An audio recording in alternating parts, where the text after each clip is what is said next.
And now a conversation with Valerie Jarrett, White House Senior Advisor and Assistant to President Obama for Public Engagement and Intergovernmental Affairs. Mrs. Jarrett is a longtime friend of the Obamas, and she joined the White House staff after playing a key role in the president's campaign. We talked to her earlier. Everybody wants to ask the president, all right, what will you do for me, or what can you do for me? With millions of Californians out of work, I'm asking for those millions of unemployed. What can the president do for Northern California? Well, we've already done a great deal, and if we could take a moment just to go back and think about where we were 14 months ago, Bella, we were losing nationwide 700,000 jobs a month.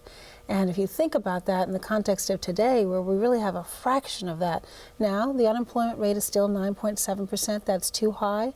And every morning, President Obama gets up and he says, if there's a single American who wants a job who doesn't have one, I still have much work to do.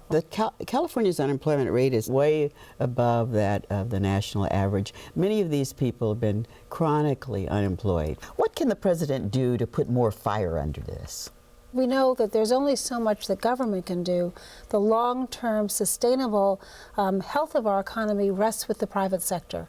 So steps that we can take to get people who have been unemployed into job training programs that are tailored for the jobs that are going to be available, not the jobs that are never coming back, but the jobs of tomorrow. And so green jobs are called, for example. I think that's one of the problems. The Bay Area expected to be one of the centers of green growth with the technology down the peninsula and so forth, but we don't seem to be reaping the benefits that Californians have envisioned for themselves. Well, you know what? It's coming, and it is not as fast as it should be. We're doing everything we can to create this sense of urgency. But California, you're right, in Silicon Valley, you have today new innovation, new ideas that are just bursting at the seams. But let's face it, as a result of what happened in the financial markets a year ago, the stress that was put on the financial institutions where they came near collapse, and there were some very tough and I would say unpopular measures that had to be taken to use taxpayer dollars, precious taxpayer dollars, to go and to help infuse capital into the banks to stabilize them. Well, you know what? They're stable now. We've been discussing on this program the impending closure of the NUMMI auto plant here in Fremont, in California. 4,700 jobs, almost 5,000, thousands more when you talk about all the people that service those industries. The suppliers, yes. Now, this plant was owned by General Motors, which is now practically owned by the U.S. taxpayer. Is it wrong for the unions to expect the president to put a little pressure on the company that inherited General Motors' problems to also help them? The president has said, look, I have a country to run. I'm not going to be the CEO for the auto industry.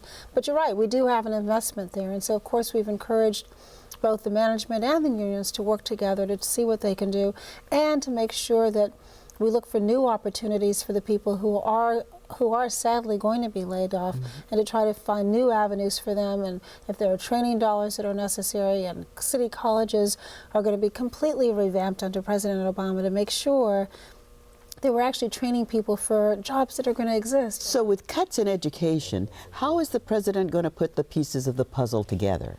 Well, I'm glad you brought up education, because that's really the future. And we put a great deal of money into public education in the stimulus package that was passed a year ago, and in the president's budget for this year. There are additional resources, and what we're really trying to do is to create competition so that the best programs are rewarded with financial resources. And we can't have kind of the status quo anymore in education. Let's turn to the other topic that's taken up the whole year or so that you all have been in the White House practically, and that is trying to fashion some reforms for health within the healthcare field. The public is so frustrated because what they see are families who are being discriminated against because a member has a pre-existing condition. People are watching here in California a 39% increase in insurance rates. How can people plan accordingly? How can people who are already struggling deal with that? The president said, look, it's been an inclusive process. We've heard from everyone. He's included Republican ideas, good ideas that came out of the process, into the bill.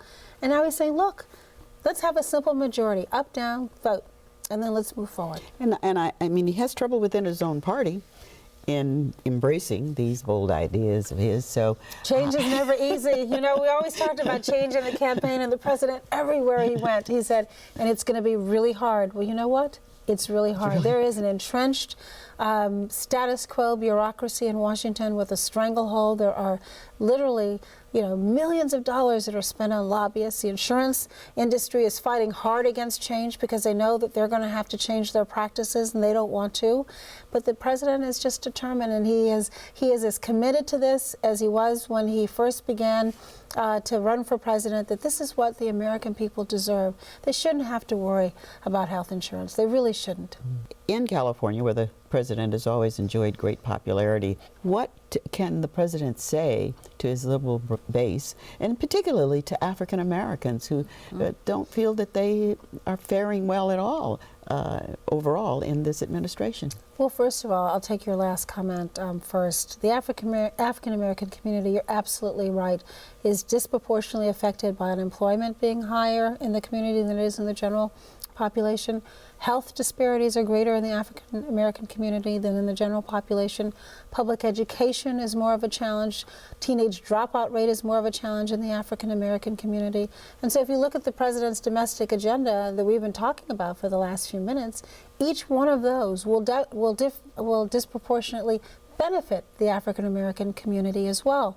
And so I guess what I would say is the president shares the frustration going around the country, the anger around the country, and why is it that the government isn't working for the people? And we have to encourage people to participate in the process as well. Speak out and make your voices heard, and together we're going to make this country better. Well, that's something Californians are used to doing. So. They're not shy, that's true. Thank you very much, Oh, Valerie you're welcome. Jarrett, for It's joining my us. pleasure. Okay. It's an honor to meet you. Thank you.